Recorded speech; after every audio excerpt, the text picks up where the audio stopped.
오늘 각종 사건, 사고 소식을 정리해보는 포인트 뉴스입니다. 첫 번째 소식입니다. 자신이 운영하는 태권도장에서 5살 아이를 중태에 빠뜨린 관장이 검찰에 넘겨졌습니다. 이 관장은 당시 아이가 꺼내달라고 외쳤지만 외면한 것으로 조사됐습니다. 20분 이상 방치된 아이는 아직까지 의식불명 상태입니다. 김선홍 기자입니다.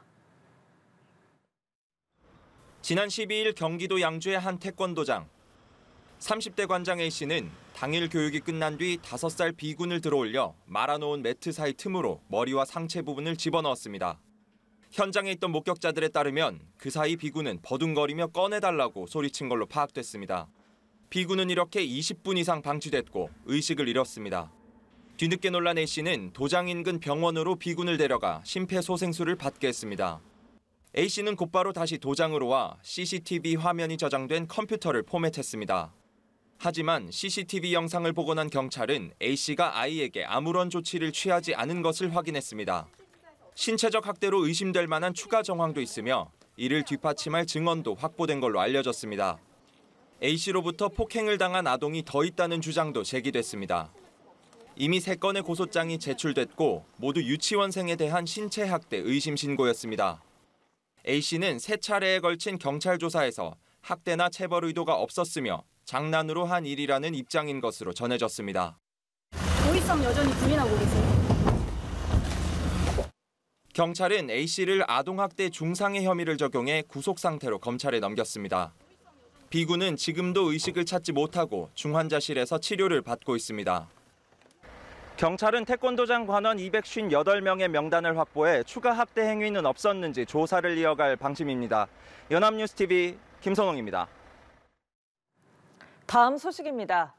천만 유튜버 쯔양이 협박 혐의를 부인하고 있는 유튜버 구제혁에게 받았던 영상과 메일을 직접 공개했습니다. 협박 정황이 그대로 담겼는데요. 구제혁의 주거지를 압수수색한 검찰은 수사에 속도를 내고 있습니다. 이채연 기자입니다.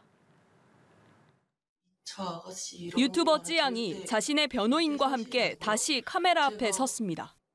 자신의 과거를 폭로하겠다며 돈을 뜯어낸 혐의를 받는 유튜버 구제혁이 의혹을 재차 부인하자 이를 반박하기 위해서입니다. 쯔양은 먼저 자신이 받은 영상을 공개했습니다. 충격적인 점을 받았어요. 쯔양이 어떤 방식으로 얼마를 탈세했는지 아주 상세하게 적은 제보였습니다. 쯔양은 지난해 이 내용이 담긴 영상 링크를 메일로 받고 돈을 건넬 수밖에 없었다 했습니다. 100배는 더 심한 내용이 있다고 하셔가지고 영상 내용에 알리기 싫었던 이야기들을 그걸 얘기하시는 것 같아서 지금 원치 않는 계약서를 쓰고 5,500만 원도 드리고. 구제혁에 자신의 사생활과 허위 사실을 제보한 건 연인이었던 전 소속사 대표의 변호사였다는 걸 알게 됐다며 관련 녹취도 공개했습니다. 이 변호사는 전 대표가 숨진 뒤 사업 제품을 홍보해달라 했는데 쯔양은 과거 폭로가 무서워 2천만 원이 넘는 돈을 줬다고 덧붙였습니다. 유튜브에서 진실 공방이 이어지는 가운데 검찰 수사는 속도를 내고 있습니다. 수원지검은 관련 고발 사건을 넘겨받은 지 사흘 만인 지난 18일 경기도에 위치한 구제혁 주거지에 압수수색을 벌여 관련 자료를 확보했습니다. 경찰에는 구제혁과 유튜버 카라큘라를 처벌해달라는 일반 시민의 고발장이 접수되기도 했습니다. 한편 대한변협은 쯔양 정보 유출 의혹을 받는 해당 변호사에 대한 징계 여부를 결정하기 위해 직권조사에 나섰습니다. 연합뉴스TV 이채연입니다. 마지막 소식입니다. 한 남성이 프랑스 파리의 번화가에서 경찰을 흉기로 공격했습니다. 며칠 전 기차역에서 순찰 중이던 군인이 공격받은 이후 두 번째인데요. 올림픽을 불과 일주일 앞둔 파리에서 흉기 사건이 이어지며 치안 우려가 커지고 있습니다. 강재은 기자입니다. 파리의 주요 번화가 샹젤리제 거리에 한 남성이 쓰러져 있고 반대편에는 목덜미를 잡은 채 쓰러진 경찰관이 보입니다. 명품 매장 앞에 흉기를 든 남성이 있다는 신고를 받고 출동한 경찰이 도주하던 용의자에게 공격받은 겁니다. Un policier et un gars, ils avaient une petite altercation. Je crois qu'il était en train de une petite altercation. Genre ils étaient en train de discuter. Du coup, je suis passé et je crois le gars, il a pris un couteau, il a essayé de chlasser peut-être l'oreille du policier. Tu vois, c'est ce qu'on m'a dit parce que moi j'étais dos et la personne qui est devant moi m'a. 현장에 있던 다른 경찰은 즉각 총을 쏴 가해자를 제압했습니다. 피해 경찰관은 목 부위를 다쳤지만 생명에는 지장이 없는 상태입니다. 가해자는 중상을 입고 사망한 것으로 알려졌습니다. À ce stade, il n'y a pas de motivation terroriste.